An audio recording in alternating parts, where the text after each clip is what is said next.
Урматтуу мусулман бир тууганым, сиздер менен биз кыямат күнүндө Сирот көпүрөсүнөн кантип эсен-аман өтө алабыз деген темада сүйлөшүп жатабыз. Мына ошондон бүгүн Аллахтын каалоосу менен акыркы сабагыбыз. Бул ихтикору ас-сагайру зунуб. Майда барат күнөөлөрдү жеңил саноодон этият болуштук.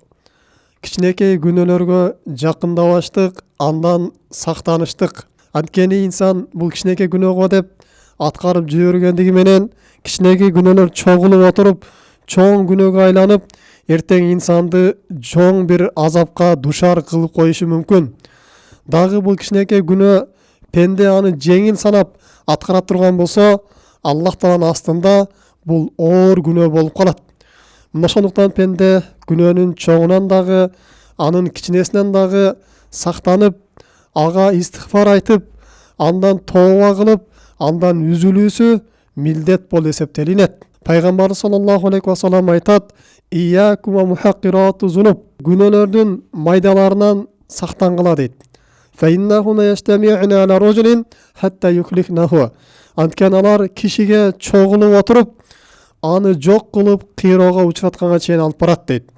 Башка бир хадисте пайгамбар саллаллаху алейхи ва саллям Айша небизе кайрылып: "Я Айша, ияки ва мухаккирату зунуб." Айша, күнөөлөрдүн кичинелерин жеңил саноодон этият бол дейт. "Фаинна лаха миналлахи азза ва жалла талибан." Анткени күнөөлөрдүн кичинесин дагы Аллах Таала тараптан жазып тура турган периштелер бар дейт. Аллах Таала пенде кандай иш аракет кылбасын, кандай сөз сүйлөбөсүн, ал чоң болобу, кичине болобу, ошонун баарын жазып тура турган өзүнүн периштелерин дайындап койгон.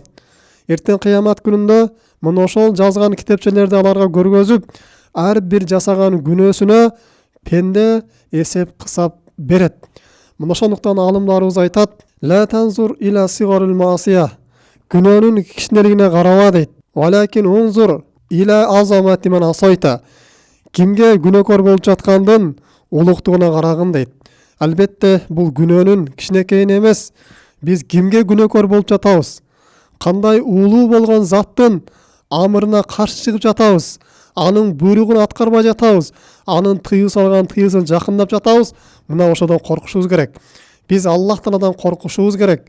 Күнөөлөрдү чоң болобу, кичинеси болобу, Аллахтан коркуп, аны таштап, ага тооба кылып кайтышыбыз керек болуп эсептелинет. Анткени кичинекей күнөөлөр чогулуп отуруп бул тоо болот. Эртең кыямат күнүндө инсандын башына бир чоң бале болот. Аллах Таала Кур'ан Каримде айтат: "Тахсабунаху хания ва хуа инналлахул азим." Силер ал күнөөлөрдү кичинекей деп ойлойсуңар, күнөөлөрдү жеңил деп санайсыңар, бирок Аллах Тааланын астында бул өтө улуу болгон, оор болгон күнөө дейт. Ошондон урматтуу мусулман бир тууганым, биз чоң күнөөдөн дагы, кичинекей күнөөдөн дагы сактанып, ибадаттарга бекем боло турган болсок, ибадаттарга туруктуу болуп аткарып жүрө турган болсок, эртең кыямат күнүндө Аллах Тааланын уруксаты менен Сирот көпүрөсүнөн чагылгандай тез өтүүгө бизге жардам берет. Урматтуу мусулман бир тууганым, сабагыбыздын натыйжасында Сирот көпүрөсүнөн кантип кутулабыз дегенде, демек инсан биринчи Аллах Таала буйруган ибадаттарга бекем болуш керек экен. Аллах Таала ыраазы боло турган, Аллах Таала сүйө турган ибадаттарга бекем болуп, ага шашылып аткаруу керек экен. Экинчи, инсан Аллах Таала арам кылып койгон, Аллах Таала тыюу салып койгон күнөөлөргө жакындабаш керек экен.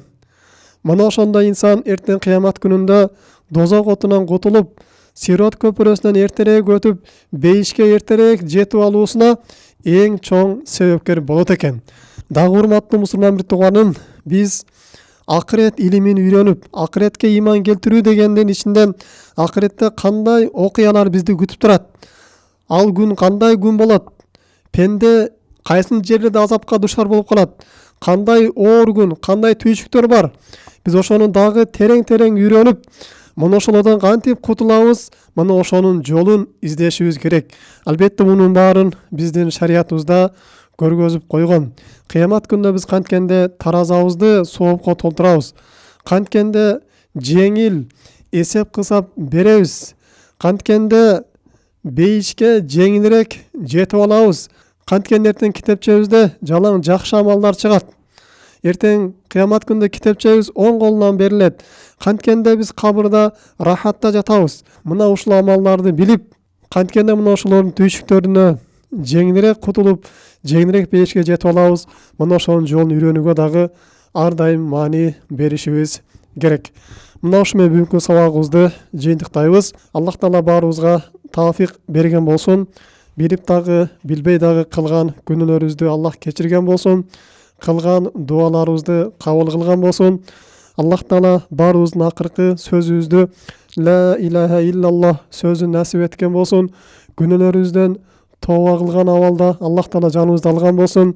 Кыямат күнүндө кандай оор, түйчүктүү күндөр болгон болсо, ошонун баарына Аллах Таала бизге жеңилдик берип, кыямат күнүндө бизге бейишти насип эткен болсун. Жана бизден мурунку өткөндөрдүн дагы Аллах Таала билип дагы, билбей дагы кылган күнөөлөрүн кечирген болсун. Алардын эсеп кысабын жеңил кылып, кыямат күндө бейишке эртерээк жеткирген болсун.